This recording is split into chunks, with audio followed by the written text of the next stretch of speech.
एक बार पुनः सभी का स्वागत। देखो बच्चों, अपन ने टॉपिक अपन बात कर रहे थे मानव भूगोल का अर्थ, प्रकृति, विषय, क्षेत्र। चौथे पार्ट में अपन बात करें जैन पुरुष पे बात अपन ने छोड़ी थी कि जैन पुरुष ने मानव भूगोल के अध्ययन क्षेत्र को दो भागों में बांटा। जैन पुरुष के बाद अपन बात करते हैं एल्बर्ट हंटिंगटन। अब आप देखिए, मानव भूगोल का विषय क्षेत्र कई भूगोलवेताओं ने अपने शब्दों में बांटा है, अपने अध्ययन क्षेत्र में उसका उल्लेख किया है। लेकिन सबसे महत्वपूर्ण जो बातें हैं वो जैन पुरुष और एल्बर्ट हंटिंगटन की मानी गई हैं। जैन पुरुष की अपन ने बात कर ली, उसने मानव भूगोल के विषय क्षेत्र को दो भागों में बांटा था, जैसे अपन ने बात की थी। एक तो अपन ने कहा सभ्यता के विकास की और एक अपन ने कहा था सांस्कृतिक तथ्यों की। हंटिंगटन के शब्दों में यदि बात की जाए तो हंटिंगटन भी मानव भूगोल के अध्ययन क्षेत्र का मुख्य जो विषय मानता है, मुख्य जो केंद्र मानता है, वो स्वयं मानव को मानता है। और मानव को मानते हुए हंटिंगटन ने मानव भूगोल के विषय क्षेत्र को दो भागों में बांटा है। वैसे मूल रूप से उसने तीन भाग किए हैं। तीन भाग उसने कौन से किए? एक तो उसने कहा भौतिक दशाएं, एक उसने कहा जैविक कारक यानी जीव जंतु, और एक उसने कहा मानवीय प्रतिक्रियाएं। तो सबसे पहली बात अपन करते हैं भौतिक दशाओं की। अब भौतिक दशाएं, जैसा प्रारंभ में भी अपन ने बात की थी, मानव भूगोल के अध्ययन में भी अपन ने बात की थी, जैसा अपन ने कहा कि मानव वातावरण को और वातावरण मानव को प्रभावित करता है, अर्थात मानव पर वातावरण का प्रभाव होगा। वातावरण यानी प्राकृतिक दशाएं। प्राकृतिक वातावरण जिसको अपन कह रहे हैं, वातावरण अपने दो प्रकार का माना, अपने का प्राकृतिक वातावरण, अपने का सांस्कृतिक वातावरण है।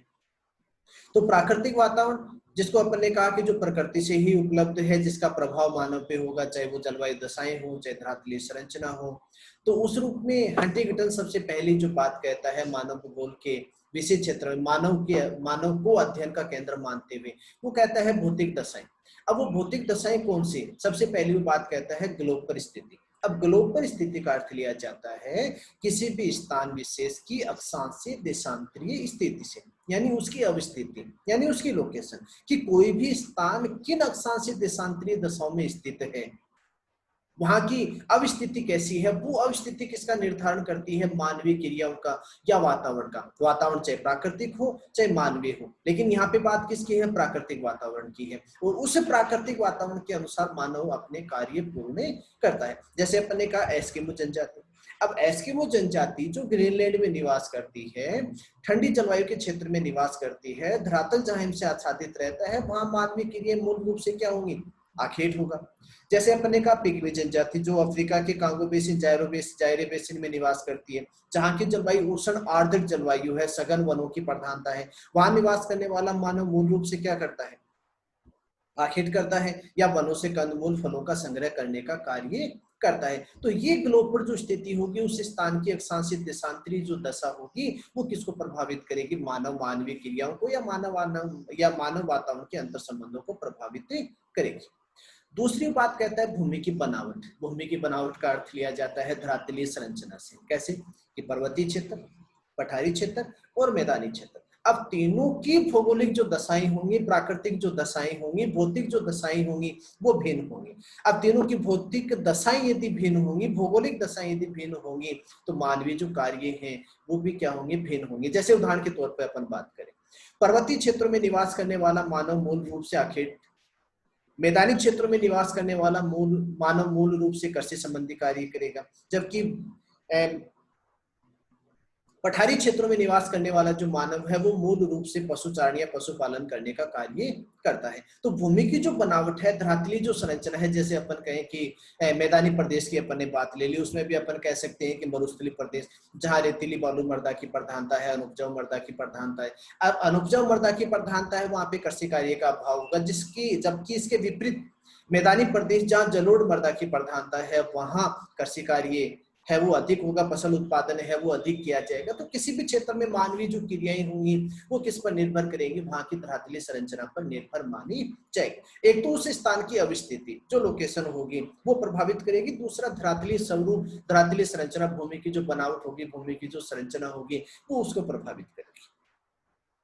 तीसरी बात करते हैं जलाशय। जलाशय पर कह सकते हैं जल राशि। अब मानव कोई भी कार्य करे, चाहे मानव अपना व्यक्तिगत घरेलू कार्य करता है, चाहे वो अधिवास का निर्माण करता है, चाहे वो कृषि कार्य करता है, तो हर क्रिया में मानव को किसकी आवश्यकता होगी?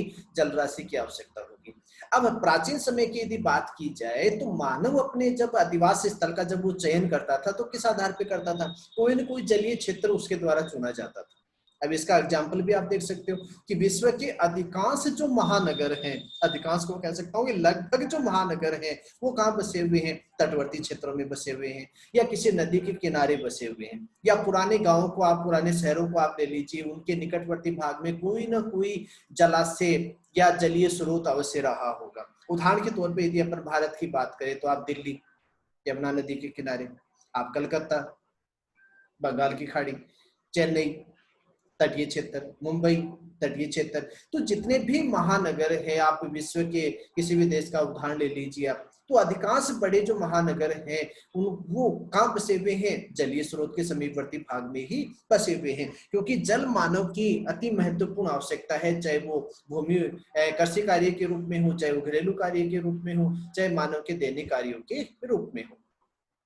तो मानवीय जो क्रिया है, मानवीय जो अधिवास है, मानवीय जो व्यवसाय है, मानवीय जो गतिविधियां हैं, वो किस पर निर्भर करती हैं? जलापूर्ति के क्षेत्रों पर निर्भर करती है, यानी जल राशि पर निर्भर होती है। अगली बात, हंटिंगटन कहता है मर्दा व खनिज। अब आप देखिए, मर्दा जैसे अपन ने कहा कि मानव की प्राथमिक जो आर्थिक क्रिया है जिसमें मानव उत्पादन करता है, तो प्राथमिक आर्थिक क्रिया में मानव का कृषि कार्य मूल रूप से किस पर निर्भर करता है? मृदा यानी मिट्टी पर निर्भर करता है। मृदा यदि अनुपजाऊ है तो फसल उत्पादन यानी कृषि कार्य का अभाव होगा, और मृदा यदि उपजाऊ है तो वहां कृषि कार्य की प्रधानता होगी। उदाहरण के तौर पे आप देख लीजिए भारत का मरुस्थलीय प्रदेश और भारत का उत्तरी गंगा मैदानी प्रदेश। तो भारत में सबसे अधिक खाद्यान्न जो उत्पादन किया जाता है, जो अनाज उत्पादन होता है, वो कहाँ पे होता है? उत्तर प्रदेश, पंजाब, हरियाणा, जो मैदानी प्रदेश है। जबकि राजस्थान का पश्चिमी भाग जहाँ मरुस्थलीय प्रदेश है, शुष्क जलवायु है, वहां पे कृषि कार्य न के बराबर किया जाता है। दूसरा मृदा के साथ बात आती है खनिज। जो खनिज पदार्थ हैं खनन के द्वारा जो हमें प्राप्त होते हैं, चाहे वो समाप्य श्रेणी के हों, चाहे वो असमाप्य श्रेणी के हों, जहाँ पे खनिज संसाधन निकाले जाते हैं वहां मानव की आर्थिक क्रियाओं की प्रधानता होगी। वहां प्राथमिक आर्थिक क्रिया भी होगी, वहां द्वितीयक आर्थिक क्रिया भी होगी, वहां तृतीयक आर्थिक क्रिया भी होगी। जैसा जैन पुरुष ने कहा था भूमि के विनाशात्मक उपयोग में कि वर्तमान समय की जो अर्थव्यवस्था है वो अर्थव्यवस्था किस प्रकार की है? लुटेरी अर्थव्यवस्था है। लुटेरी अर्थव्यवस्था यानी औद्योगिक प्रधान अर्थव्यवस्था है, जो किस पर निर्भर करती है? खनिज संसाधन पर निर्भर करती है, कि जहाँ खनिज पदार्थ निकाले जाते हैं, जहाँ खनिजों का दोहन किया जाता है, वहां पे मानवीय क्रियाओं की प्रधानता होगी। और सबसे महत्वपूर्ण बात हंटिंगटन जो कहता है जलवायु, क्लाइमेट। अब जलवायु अपन कह सकते हैं कि जहां या जिस क्षेत्र की जो जलवायु है वो मानव निवास के अनुकूल होगी। अब जलवायु अपन कह सकते हैं कि तापमान है, वर्षा है, आर्द्रता है, पवने हैं, वायु भार है, यानी कि अल्पकालिक दशा तो क्या कहलाती है? मौसम। और मौसमी दशाओं का योग या इन्हीं वायुमंडलीय तत्वों की दीर्घकालिक जो दशा होगी, अल्पकालिक होगी वो मौसम होगी, दीर्घकालिक जो दशा होगी वो जलवायु होगी। और जलवायु किसका निर्धारण करती है? मानवीय क्रियाओं का निर्धारण करती है। और कहा भी गया है कि जितने भी प्राकृतिक कारक है, जितने भी भौतिक दशाएं हैं, उनमें सबसे अधिक प्रभावित करने वाला जो प्राकृतिक कारक है, भौतिक कारक है, वो किसको माना जाता है? जलवायु को माना जाता है। मानव सबसे अधिक किससे प्रभावित होगा? जलवायु से। मानव सबसे अधिक किससे नियंत्रित हुआ है? जलवायु से नियंत्रित हुआ है। और जलवायु की यदि अपन बात करें तो उष्णकटिबंधीय जलवायु, शीतोष्ण कटिबंधीय जलवायु और शीत कटिबंधीय जलवायु।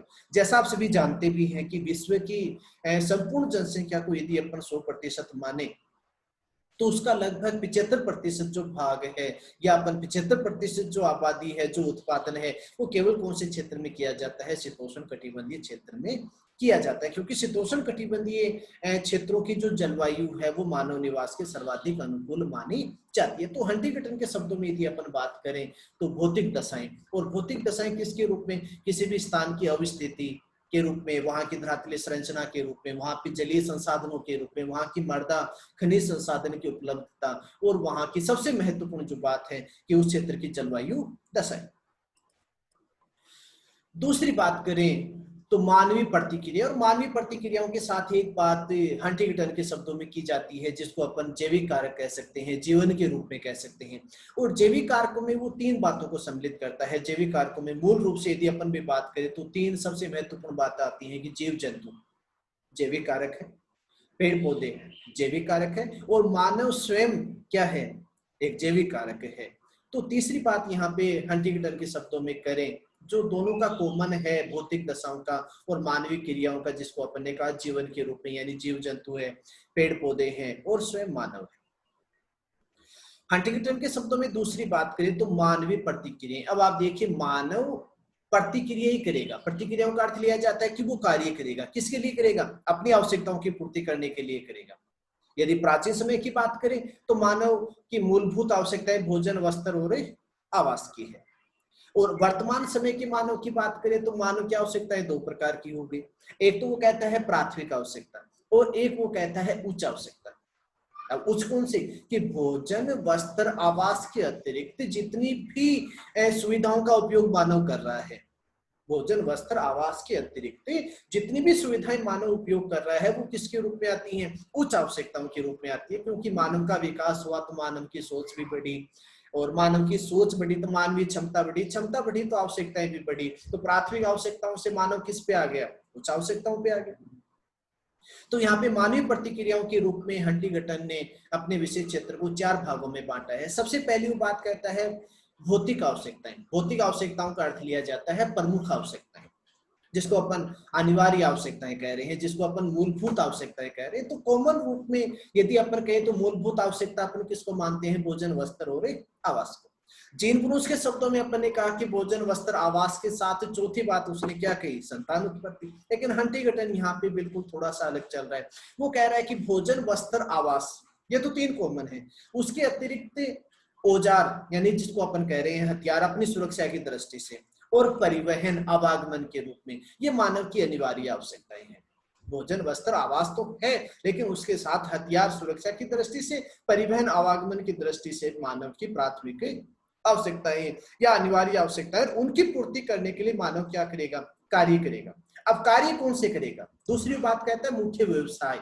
ये तो आवश्यकता ही होगी, और इन आवश्यकताओं की पूर्ति करने के लिए मानव को क्या करना पड़ेगा? कार्य करना पड़ेगा। जैसे उदाहरण के तौर पे अपन के, यदि आपको जयपुर जाना है, और जयपुर जाना है तो आपको किसका उपयोग करना पड़ेगा? आप तारनगर में बैठे हैं, आपको जयपुर जाना है तो आपको क्या करना पड़ेगा?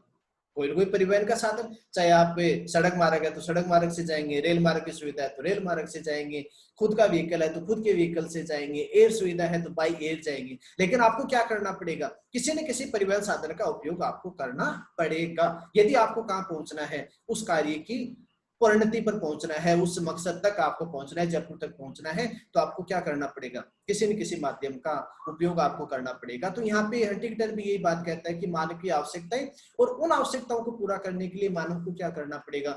व्यवसाय यानी क्रिया करनी पड़ेगी। तो क्रिया का अर्थ लिया जाता है जो कार्य किया जाएगा, उस कार्य को पूर्णता देने के लिए, उसको पूर्ण रूप देने के लिए जो गतिविधि जो की जाएगी, क्या करेगा? आखेट, मत्स्य पालन करेगा, पशुचारण करेगा, कृषि करेगा, लकड़ी काटने कार्य करेगा, खनन है, उद्योग जिसमें वस्तुओं का निर्माण किया जाता है, व्यापार संबंधी कार्य होगा।